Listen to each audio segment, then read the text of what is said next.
할렐루야. 오늘도 한날이 밝았습니다. 오늘은 뭐 여전히 그랬겠지만 여러분이 누구를 찾아가실 수도 있고 누가 여러분을 찾아오실 수도 있어요. 그렇죠? 주로 아마 찾아오는 걸 맞이할 수도 있고요. 또 찾아가면서 만나며 다녀야 되는 경우도 있죠. 그건 이제 일의 특성상 그럴 수 있고요. 직업의 특성상 그럴 수도 있는데 뭐 다 마찬가지죠. 누구나 누구를 찾아가거나 누구를 맞이하거나. 자, 그런데 지금 요한 1, 2, 3서, 특별히 요한 3서가 배경으로 하고 있는 사도 요한이 사역을 감당하는 이제 거의 그 막바지 시점으로 가고 있거든요. 이 당시 상황을 제가 몇 번씩 말씀을 드린 게 예수의 복음, 생명의 복음을 전하는 일이 쉽지가 않은 상황이었다라는 건 여러분이 아셔야 됩니다. 그러다 보니까 어떤 일이 발생이 되느냐 하면 복음을 받아들이는 것 자체를 그 당시에는 이렇게 책으로 이미 나와 있는 상황이 아니기 때문에 이 책을 전해주는 개념이 아니라 사람이 직접 가서 예수 그리스도의 복음과 하나님의 말씀을 전해줘야 됩니다. 그리고 지금 여러분 생각을 해보십시오. 주님이 오셨다가 돌아가신 지 한 이제 60년 가까이 돼가는 상황이에요. 50년은 확실히 넘고 주님이 오셨다가 이제 하나님 나라로 가신 지가 한 60년 가까이 돼가는 상황입니다. 그냥 잘 보시면 상황이 주님 십자가에 달려 돌아가셨고 부활하셨다가 이 세상에 계시다가 돌아가셨다. 그리고 이제 하나님 나라로 올라가시면서 성령을 너희에게 준다라고 말씀하신 또 올라가신 걸 직접 목격한 사람들도 있고요. 그러기를 한 60년이 지난 겁니다. 그럼 생각을 해보십시오. 60년이라는 시간이 지났습니다. 물론 그 사람들 가운데에는 주님이 올라가신 것을 직접 목격한 사람들도 있을 거예요. 그런데 이제 목격한 사람들이나 주님의 친 음성을 듣고 가르침을 받았던 사람들이 이제는 하나 둘씩 사라져갈 타이밍이 됐어요. 그렇죠?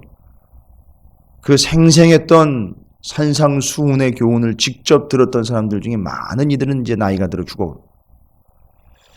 아마 그때 어렸을 때 조금 그나마 말귀를 알아듣고 이제 우리 교회 학교 수준이나 뭐 청소년부 수준 되는 청년 또래들은 이제는 뭐 나이가 이제 한참 들었을 때죠. 자, 이런 식으로 시간이 지금 가고 있는 상황입니다. 생각을 해보십시오. 그러면 기억도 이제는 희미해질 뿐만 아니라 긴장감이 한참 떨어져 있죠. 그건 뭐 당연한 겁니다. 요즘에 뭐 설교 말씀 듣고 3분 뒤면 한 15%는 다 까먹는다 그러고 돌아가서 한 3시간 뒤면은 뭐 한 30-40%는 까먹는다라는 것 같은데 그 다음에 이제 하루 지나면 한 50% 남을래나? 그러니까 3일 지나면 한 15% 남는데요. 설교 말씀도 그런데 뭐 대단했죠. 주님이 막 다니시면서 역사가 나타났고 주님의 하나님의 뜻을 여러분들 아시다시피 주님이 주님 하시고 싶은 말씀만 쭉 하신 게 아니에요. 말하자면 신약만 이야기하신 게 아니에요. 신약도 뭐 주님 돌아가시고 난 다음에 하나님 나라 올라가시고 한참 뒤에 주님의 말씀들을 이렇게 수집을 해서 모아놓은 게 이제 복음서고 그 다음에 그보다 더 일찍 기록된 게 데살로니가 전서예요. 바울이 제일 먼저 기록을 했어요. 성경을 또. 그럴 만한 이제 능력이 됐고요. 또 그럴 만한 사명을 받았죠. 긴장감이 있었으니까. 당시에. 그러니 예수님도 하나님의 말씀이 구약 성경에 기록된 바를 쭉 이야기하면서 그게 바로 이거다. 그리고 거기 종의 노래 나오지 않느냐 이사야서에. 그게 바로 나라. 이렇게 얘기하셨겠죠. 쭉 다 이야기. 근데 이게 지금 60년이 지나는 세월이 가면서 희미해져요. 당연한 거죠. 희미해집니다. 근데 더 긴장감 오게 하는 건 뭐냐면 이렇게 믿음도 세월이 흘러가면서 조금 다운이 돼가는 상황인데 거기다 뭐까지 오느냐? 이거는 원칙이에요. 세상의 원리가 그래요. 사단도 이걸 알아요. 복음은 흐리해지죠. 거기다가 외부적으로 핍박이 와요. 아주 좋은 기회예요. 이참에 아주 예수 믿는 것들 다 작살내가지고 예수는 뭔 예수야, 믿음에서 다 떨어져 나가게 만들어야 된다. 본인 자체적으로 우리 교회적으로 복음은 희미해지는데 바깥에서는 핍박이 들어옵니다. 그죠? 로마라는 거대 세력이, 제국이 예수 믿는 자들을 아주 공식적으로 극도로 핍박을 합니다. 그럼 생각해 보세요. 있는 건 희미하죠. 믿는 건 또 희미해지고 티미해지죠. 거기다가 바깥에서 핍박이 오죠. 그러니까 어떻게 돼요? 금방 근거가 없고 베이스가 없다 보니까 돌아가 버리는 거예요. 폐교하는 겁니다. 그래서 요한이서인가요? 제가 말씀을 나눴을 때에 용서받지 못하는 죄에 있다 그랬죠. 그게 왜 그 얘기가 나왔느냐면 이 당시에 그 핍박과 어려운 일 때문에 복음은 확실히 정립이 안 돼 있죠. 핍박은 오죠. 이러니까 돌아가 버리는 거예요. 아, 나 예수 못 믿겠다 하고 떠나가는 거예요. 똑같은 거예요. 남이 뭐라 그래요? 힘이 들어요? 고통스러워요? 아파요? 아유, 좀 쉬어야 되겠네. 아유, 다 내려놔야 되겠네. 여러분 함부로 그런 얘기 하시는 거 아닙니다. 그게 노리는 거예요. 예.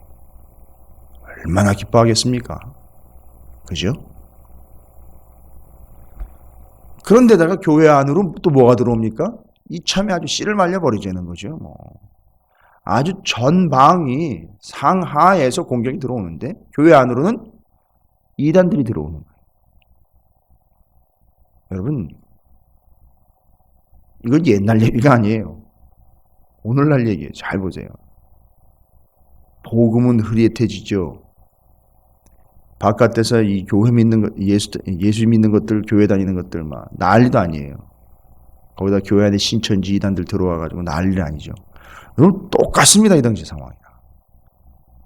여기서 잠깐만 타협하기 시작하거나 잠깐만 삐뚤이 생각하거나 잠깐만 내 개인적인 중심으로 돌아가기 시작하면 이제 어르신들 말 따라 절단 나는 거예요. 아주 좋은 환경이에요. 기회가 좋을 때예요. 우리가 믿기 좋을 때라는 개념이 아니라 믿는 이들을 절단내기 아주 좋을 때예요. 가만 내버려 두질 않습니다. 자, 뭐 이런 상황이죠. 그러니까 워낙에 지금 요한 3서가 기록되어 있을 이 당시에도 그들에게는 복음은 희미해질 뿐만 아니라 바깥에서는 핍박이 들어오고 안으로는 이단들이 공격을 해 들어옵니다. 여러분 같은 건 어떨까요? 전 먼저 여러분한테 질문하기 전에 저 먼저 생각을 해봤어요. 분명히 오늘날 우리에게도 이런 공격이 오고 있고 지금 그런 상황인데 그럼 내가 목사로서 어떻게 해야 되는 건가? 다른 게 뭐가 있습니까? 뭐 어떻게 한다는 방법이 따로 있는 게 아니에요. 정말 죽어라 하고 생명과 목숨과 뜻을 다해 복음을 붙잡고 울부짖으며 부여잡고 사는 거예요. 그러다 죽으면 죽는 거지요. 그게 비참한 건가요? 아니요. 그러다 죽으면 진짜 사는 거예요. 그러다 구원 받는 거죠. 예. 그렇게 사는 거예요, 우리는.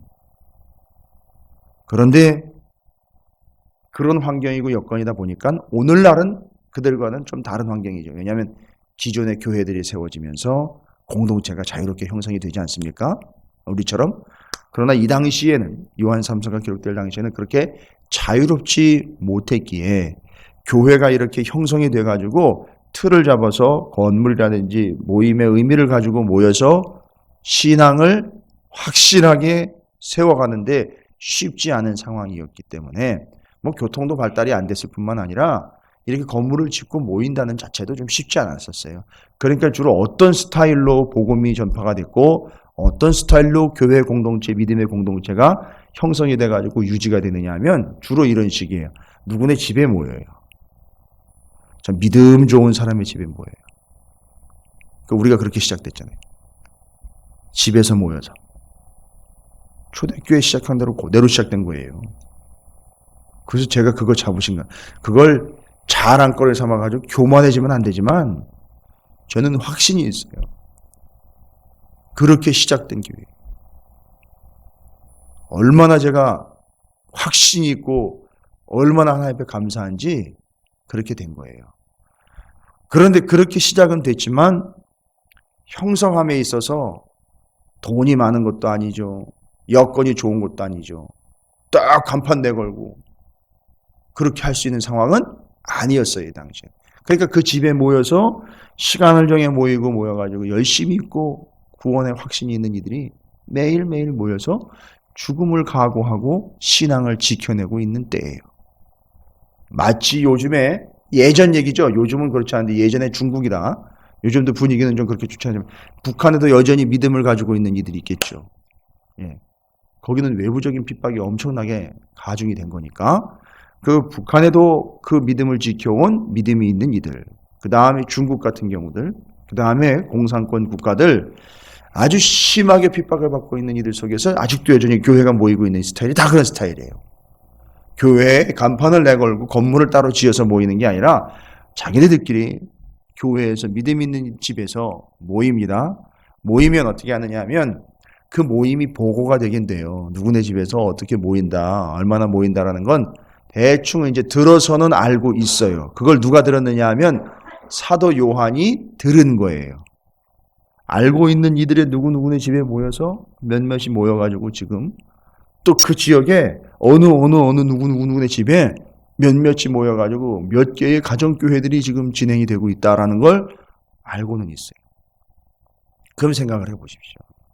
저야 감사하게도 또 여러분도 마찬가지지만 교회를 세우기 위해 교회의 건물이나 터도 중요하지만 성도들과 함께 신앙생활할 수 있는 섬기는 자는 저와 같은 이들이 딱 준비가 되어 있다가 같이 만나서 교회가 이렇게 세워지게 되는 건 얼마나 큰 은혜입니까? 그런데 이 당시에는 그 담당해서 책임을 지고 영적으로 지도해 줄 수 있는 일이 고정적으로 담임 목사의 개념으로 담당할 수 있는 담당 목회자의 개념으로 일일이 세워줄 수가 없는 거예요. 상황이 상황이고요. 여건이 그럴 수가 없는 여건이에요. 그러니까 어떻게 합니까? 그 이미 세워진 교회들의 가정들 중심으로 되고 사람들이 몇몇이 모여있는 그 그룹으로 소위 말하면 뭐 본부라고 그러긴 그렇지만 사도 요한과 같은 지도자급이나 훈련된 사역자들이 순회를 합니다. 그들은 사명을 받아가지고 순회를 하기도 하지만 스스로 그것을 사명으로 여기고 늘 다니게 되는 사람들이 있었어요. 선교사적인 마인드로. 그럼 이 사람들이 다니면서 세워져 있는 가정교회와 공동체에 방문을 해서 방문한 그 순간 바로 거기에서 계속 사역을 할 건 아니니 일정 기간 정해진 기간 동안에 하나님의 복음과 진리의 말씀, 여러분이 생각하셔야 돼요.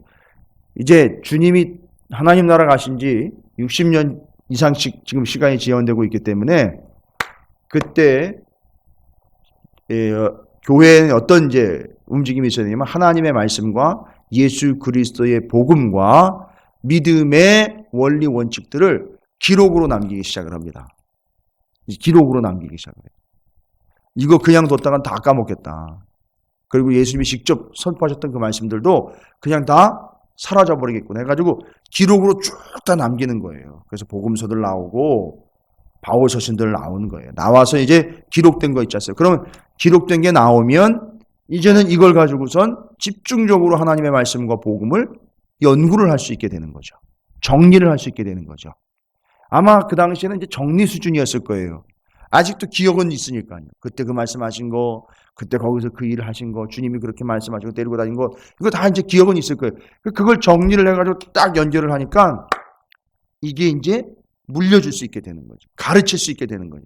이렇게 훈련받은 이들이 다니면서 그렇게 세워진 교회들의 복음을 전하고 말씀을 전하는데 문제가 뭐냐면 그렇게 세워진 그 교회들과 공동체 모임 안에 말씀을 전하러 가면 아니 이 말씀 전하는 이 선교사를 이 순회 선교사라고 불리우는 순회하면서 말씀을 전하는 옛날에 웨슬리도 그렇게 했습니다. 그런 그들을 받아들여야 되잖아요. 일단 맞아들여서 영접을 해서 복음과 진리와 하나님의 말씀을 전달을 받고 교육을 받고 훈련을 받고 말씀을 가르침을 받아야 되잖아요. 아니 근데요, 어떤 사람들은 잘 받아들이는데 모르긴 몰라도 어떤 공동체는요 그랬던 것 같아요. 규모도 좀 있고, 죄송합니다, 헌금도 좀 거치고 자기네들끼리도 잘 모임이 되는 것 같아요.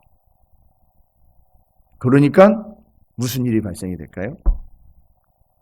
말씀을 붙잡고 명확한 그 근거를 가지고 그들을 지도할 수 있는 영적인 권위도 있을 뿐만 아니라 하나님의 말씀을 명확하게 가르칠 수 있는 다니면서 말씀을 전하는 이 사역자들을 그들이 거부를 합니다. 있을 수 없는 일인데 이런 일들이 발생이 됐어요. 실제로. 뭔 얘기예요? 자기네들끼리 잘 되거든요. 그리고 속으로 또 그러죠. 자기네들끼리 또 얘기합니다. 우리끼리도 할 수 있어. 아니면 뭐 내가 하지 뭐 이런 식이 돼버린 거예요. 그 공동체가. 그러면서 이들은 순회하면서 그 복음과 말씀을 전하려고 이미 준비가 돼서 쫙 퍼져나가 그 지역들마다 다 일일이 찾아다니면서 여유롭지도 않은 상황 가운데 인원이 많은 것도 아닌데 체계적으로 훈련이 되어 하나님의 말씀과 복음을 가지고 뜨거운 마음과 열정을 가지고 가서 그걸 제대로 전해주려고 하는데 그걸 받아들이질 않는 거예요. 여러 이유가 있겠지만 거기 이제 성경에 그렇게 받아들이지 않았던 이유들에 대해서 이야기를 해요. 이건 오늘날 목회자들도 많이 고민하는 부분이에요. 신방을 간다든지 말씀을 전한다든지 하면 받아들이는 이와 받아들이지 않는 이들이 명확하게 구분이 돼요. 직접 뭐 찾아다니면서 이렇게 순회하는 개념은 지금은 없지만 말씀을 전하고 복음을 전하고 진리를 전할 때에 분명하게 받아들이느냐 안 받아들이느냐의 차이가 명확하게 갈리게 되는 이런 일들이 교회 안에도 있어요. 신방을 가보면 또 그걸 알아요. 가가지고 어떻게 그것을 받아들여, 목사를 어떻게 접대를 하느냐의 문제가 아니라 어떻게 그 진리와 말씀을 받아들이냐 이거예요. 지난주에 말씀하셨잖아요. 아브라함과 롯이 하나님의 천사를 영접한 그 자세 하나만 봐도 다 삶이 판가름이 나는 거예요. 자, 그러면 이제 오늘 말씀 제가 드리려는 말씀입니다. 그래서 교회 안에 그렇게 모여있는 공동체 안에 하나님의 말씀과 진리를 가지고 갔는데 신실하게 받아들여가지고 그 말씀, 정리된 말씀과 또 주님 가시고 난 다음에 한 60년 되지만 이제 말씀과 뜻이 정리가 돼가지고 잘 정리가 된 것들을 파송을 받아가지고 가르쳐주러 왔는데, 알려주러 왔는데 그걸 받아들인 사람들과 받아들이지 않는 이들의 차이는 이제 확 나기 시작하는 게 공동체가. 그래서 하나님의 믿음과 말씀으로 쭉 서 있는 공동체가 어렵지만 딱 진일보하는 공동체가 있는 반면에 자기네들끼리 모여가지고 그냥 자기네가 알아서 하고 그냥 모이는 데만 급급하고 모여가지고 그냥 밥 나눠 먹는 것만 급급한 공동체는 뒤로 처지기 시작하는 거예요. 그럼 자연이 어떻게 되겠습니까? 나중에 보니까 남아있는 공동체가 어디냐 봤더니 죽음 가운데에서도 진리를 붙잡고 가는 이들이 남아있는 거예요. 그래서 이들이 초대교회가 되고 그들의 역사가 남아있는 거지, 여기 받아들이지 않고 자기네들끼리도 할 수 있습니다. 나도 할 수 있습니다. 그럼 내가 하지. 이런 공동체는 지금 이름도 없고 흔적도 없이 사라져 버렸어요. 생각해 보시죠. 그때 여러 공동체가 생겼을 거예요. 믿음으로. 그것도 본질적으로 따지면 틀린 거 아니지 않습니까? 그런데 지금 그 역사가 남아있고 그 맥이 이어오고 있는 공동체는 바로 온전한 공동체인 하나님의 말씀과 진리로 세워졌던 공동체들이 그 역사를 이어오고 있다는 거예요. 그런데 여기 오늘 요한 3서에서 그 문제를 다루고 있는 거예요. 제대로 받아들이는 이들이 있는 반면에 받아들이지 않는 자들이 있어요. 여러분 오늘 말씀의 8절, 바로 8절이 바로 그걸 이야기하는 겁니다.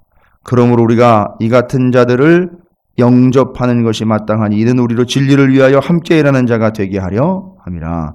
여기 영접해야 된다는 말이 바로 그렇게 말씀을 전하러 다니는 이들을 믿음으로 말씀을 받는 자들, 믿음으로 영접하는 자들이 되어야 된다는 걸 공동체에 이야기하는 거예요. 그런데 이제 이렇게 받아들여야 되는데 그렇지 않은 게 문제죠. 받아들이지 않는 게 문제예요. 9절 말씀부터 본질로 들어가는 거예요. 내가 두어 자를 교회에 썼으나 그들 중에 으뜸되기를 좋아하는 아주 구체적으로 이름까지 거론이 되고 있습니다. 디오드레베가 우리를 맞아들이지 아니하니. 그러니까 제가 좀 전에 말씀드렸죠. 이 디오드레베라는 사람이 아마 공동체의 중심이었던 것 같아요. 이 사람이 리더격에서 그 공동체를 이끌어가고 있었던 것 같은데 그들에게 누구를 보냈습니까? 사도 요한과 같은 이 말씀을 전하는 이들을 가르치고자 보냈는데 어떻게 한 거죠? 맞아들이질 않은 거예요. 알고 봤더니만 그 공동체가 모임은 잘 되는 것 같아요. 이 디오드레베라는 사람이 사람들을 이끌고 가는 그런 리더십이라든지 그들을 이렇게 돈을 쓴다든지 이런 식으로 해가지고 샥 리더십을 발휘를 해가지고 딱 묶어가는 건 있는데 가만히 보니까 이 사람 특징이 있어요. 으뜸되기를 좋아하느니. 그러니까 으뜸되기를 좋아하니까 자기가 쥐고 가야 되는데 누가 들어와요? 복음과 말씀과 진리를 전하는 주의 종들이 들어옵니다. 순회하면서 말씀을 전하니까 딱 들어오려니까 무슨 생각이 들까요? 들어와가지고 나의 영향력이 약화될까. 그리고 그 진리를 가지고 들어왔을 때에 죄송한 얘기지만 자기가 비진리인 것이 조금이라도 드러나게 되는 순간 위협받게 되겠죠. 위태롭게 되겠죠. 그러니까 거부를 하는 거예요. 그 다음에 10절에 보니까 이런 사람들의 특징이 나와 있죠. 그러므로 내가 가면 그 행한 일을 잊지 아니하리라. 내가 막판에는 사도 요한이 얘기하는 거예요. 직접 가서 그 문제를 다루겠다는 얘기예요. 여러분 이건 명확한 거예요. 직접 평가받고 다루게 되어 있어요. 그가 악한 말로 우리를 보세요. 비방합니다. 악의를 가지고 험담을 하는 거예요. 지금 아주 공식적으로 대놓고 사도 요한과 그 사역자들을 대항을 하고 있는 거예요. 그러면 이런 생각도 들 수가 있어요. 이 디오드레베가 처음에는 복음입니다, 말씀입니다, 교회입니다라고 모여버렸는데 이건 그냥 추정입니다. 아무래도 이게 이단이지 않았나 싶어요. 또 영향을 받을 수도 있어요. 그렇겠죠. 그거 왜냐하면 다 드러나니까요. 받아들이지 않는 거예요. 맞아들이지 않는 거예요. 아마 사도 요한은 이것까지도 생각을 했던 것 같습니다. 그러니까 앞에 뭐라 그러죠? 내가 가서 확인하겠다 이런 얘기를 하는 거죠. 그리고 오히려 부족하여 형제들을 맞아들이지도 아니하고, 자 이제 맞는다는 얘기, 이제 맞아들인다는 얘기 이제 아시겠죠? 이런 거예요 지금. 이 당시의 상황을 제가 쭉 설명드린 내용 때문에 이 단어가 나와 있는 거예요. 맞아들이지도 않고 맞아들이고자 하는 자를 어떻게 해요? 심지어는 금하여 교회에서 어떻게 해요? 내쫓는다. 이건 아주 심각한 거예요. 그러니까 왜 제가 아까 그런 얘기를 했냐면 혹시라도 이단적인 성향이 있는 것이 아닐까? 이 개인적으로 욕심이 있어가지고 이러는 건가? 단순히 이렇게만 생각하기가 참 어려운 상황이에요.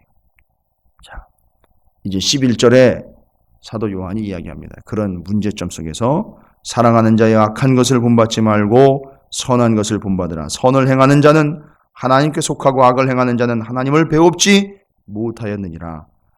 데메드리오는 무사람에게도 진리에서도 증거를 받았음에 우리도 증언하노니 너는 우리의 증언이 참된 줄을 아느니라. 이 데메드리오 같은 사람은 여기 디오드레베와는 사뭇 다르다라는 걸 지금 드러내주고 있죠. 그러면 여기 요한 3서에는 명확하게 두 부류가 나와 있어요. 그 말씀과 진리를 믿음으로 받아들이는 이들과 받아들이지 않고 자기 주장과 자기 멋대로 해가고 있는 이들을 명확하게 구분합니다. 받아들인 이들이 누굽니까? 이 편지의 수신자인 1차적으로 가이오, 그 다음에 그것을 받아들인 것들을 따르려고 애쓰고 힘쓰고 있는 뒤에 나와 있는 데메드리오. 그러나 반대로 거부하며 자기 주장과 자기 중심으로 이 공동체를 쥐고 흔들면서 받아들이지도 않을 뿐만 아니라 받아들이려고 하는 이들을 오히려 쫓아내고 있는 디오드레베. 이 명확한 구분이 나오고 있는 거예요. 자, 누가 어떻고 저쩌고 사람들을 평가하려고 이 글을 쓴 게 아니고 사도 요한이 하고 싶은 말은 뒤에 나와 있어요. 끝인사에 나와 있습니다. 여러분, 이건 우리가 영분별의 은사를 가지고 할 필요도 없는 거예요. 이건 다 드러나게 돼 있는 건데 여러분에게 제가 드리고 싶은 말씀도 이거예요. 사도 요한이 하고 싶은 말도 그거였습니다. 뭡니까?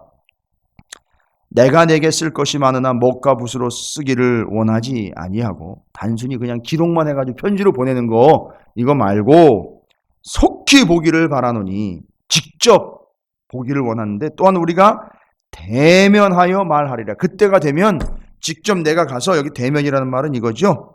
스토마라는 헬라어 단어인데 입술이란 뜻이에요. 마우스 투 마우스. 딱 대면을 해서 이야기할 날이 올 거다. 그럼 어떻게 했습니까? 그때 그랬지. 그 사람이 그때 그랬다며 이렇게 대면할 날이 온다는 거예요. 다 확인이 된다는 거죠. 그러니까 그때를 대비해. 그때 분명히 올 테니 그때 가서 한번 만나자 이거예요. 그래서 그때 제대로 된 거 한번 확인해 보자 이거죠. 그러니까 그때가 올 때까지 어떻게 하라는 거죠? 15절이에요. 평강이 내게 있을지어다 여러 친구가 내게 문안하니라. 너는 친구들의 이름을 들어 문안하라. 이상하다. 친구 얘기 친구가 두 번이나 나와요. 뭔 얘기입니까? 그들을 친구 삼기를 원하는 거고 내 친구들이 너한테 갔다는 거예요. 그러니까 너희들도 내 친구라는 얘기야. 아니 친구라고 확인하는 게 아니라 너희들도 나의 친구와 같다. 진정한 친구가 되기를 원한다. 이거 얘기하는 거예요. 여러분 이게 핵심이에요. 여러분 데메드리오, 디오드레베, 가이오의 차이가 뭡니까? 가이오와 그 말씀을 받아들여 그 말씀을 제대로 적용했던 데메드리오 한 부류죠. 그 다음에 디오드레베와 같이 이거 말도 안 되는 이런 일들을 지금 자행하고 있는 이 적대자인 디오드레베 같은 이 차이가 뭐냐? 여러분도 둘 중 하나의 부류에 해당할 수 있다는 거예요. 정신 바싹 차리고 당신은 나의 친구나 여러분은 나의 친구입니다. 그리고 내 친구들이 여러분에게 갑니다. 무난합니다. 여러분도 친구 됩시다. 우리 함께 친구 합시다. 이건 친교를 이야기하는 게 아니라 중요한 겁니다. 반드시 거기다가 요한복음 15장 14절 15절을 적어 놓으세요. 이 이야기 때문에 그 장황한 설명을 통해서 여기까지 온 거예요. 요한복음 15장 14절 15절이에요. 사도 요한이 이미 이 친구라는 개념을 요한복음에서 정리를 해놓은 거예요. 이걸 염두에 두고 그들에게 친구라는 표현을 쓰고 있는 겁니다. 요한복음 15장 14절과 15절에 그 친구라는 그 단어 밑에다가 요한 3서 단어 밑에다가 반드시 이걸 적어 놓으셔야 돼요. 요한복음 15장 14절 15절을 사도 요한이 그걸 이미 인식하고 이미 기록한 걸 거기다가 연결을 한 거라고요. 그냥 거기서 생뚱맞게 친구니까 친한 친구 관계를 갖다 적어놓은 게 아니고요. 그러면 요한복음 15장 14절 15절을 함께 좀 읽어보겠습니다. 그러면 이제 여러분이 뭔 얘기인지 이제 감이 잡히시면서 요한 3서는 정리가 돼요. 요한복음 15장 14절 15절 함께 읽어보겠습니다. 시작. 너희는 내가 명하는 대로 행하면 곧 나의 친구라. 이제부터는 너희를 종이라 하지 아니하리니 종은 주인이 하는 것을 알지 못함이라. 너희를 친구라 하였노니 내가 내 아버지께 들은 것을 다 너희에게 알게 하였음이라. 할렐루야. 왜 그 사람들이 가가지고 너희에게 하나님의 말씀을 알려주려고 하는지. 그럼 뭐예요? 알려준다고 알림을 받는 걸로 끝나는 것이 아니라 받아서 어떻게 해야 되니까요. 말씀대로 행해야 하니까요. 그리고 그 말씀대로 행하는 이들을 뭐라고 칭했으니까요. 친구라고 칭했어요. 여러분 아브라함을 하나님이 나의 벗이라고 칭한 거 아십니까? 그거 개념 다 알고 있는 거예요. 사도 요한이. 구약성경에 아브라함 이야기를 다 알고 있어요. 하나님이 나의 종 나의 벗 내 사랑하는 이스라엘 아브라함의 아들 이 아브라함이 하나님의 말씀과 뜻대로 행한 걸 친구라고 칭한 그것을 이미 담고 있는 사도 요한이 하나님의 말씀을 받은 자들이 말씀대로 행한다는 걸 듣고는 그 행하는 자들을 친구라고 칭해주고 있는 그 결론적인 부분이 요한 3서의 끝부분에 나와 있는 거예요. 여러분 축복합니다. 부자 되라고 축복하는 게 아니라 하나님의 친구 되시기를 주님의 이름으로 축원드립니다. 주님의 친구가 되시기를 주님의 이름으로 축원드립니다. 저와 친구가 되시기를 주님의 이름으로 축원을 드립니다. 친구라는 개념을 명확하게 아시겠죠? 뭐 야자투고 내지는 뭐 허물이 없이 격이 없이 그냥 마구잡이를 지내는 그런 관계가 아니라 하나님의 말씀을 받아 그 말씀대로 행하는 자들. 문제는 받지도 않는데 어떻게 일이 감당이 됩니까? 디오드레베 얘기 드렸죠? 아니 받아들이지도 않는데 어떻게 그대로 행합니까? 그러니까 디오드레베는 완전히 망할 인간이 되어버린 거예요. 이건 심한 거예요. 디오드레베는 완전히 작사를 내고 있는 거예요, 지금. 그 사람 때문에 기분이 나빠서가 아니라 구원이 없게 됩니다. 이 얘기하는 거예요. 그렇게 되면. 여러분, 오늘도 말씀을 받았으니 여러분 말씀대로 사시고 말씀을 염두에 두신다면 오늘 여기 사도 요한이 요한 3서의 끝부분에 끝인사를 통해서 전하는 것처럼 평강이 내게 있을지어다. 합당한 삶이 될 줄로 믿습니다. 여러분의 평강이 있기를 주님의 이름으로 축원을 드립니다. 다른 것으로가 아니라 여러분이 하나님의 친구, 제 친구가 되어 하나님의 말씀대로 행하는 여러분들이 바로 하나님의 친구, 우리 친구들, 서로 간의 친구가 될 줄로 믿습니다. 요한복음 15장 14절 15절을 반드시 연결을 해서 정리하시고 주님의 친구, 서로 간의 말씀 때문에 친구가 되는 우리 찾으시는 교회의 성도들 되시기를 주님의 이름으로 축원을 드립니다.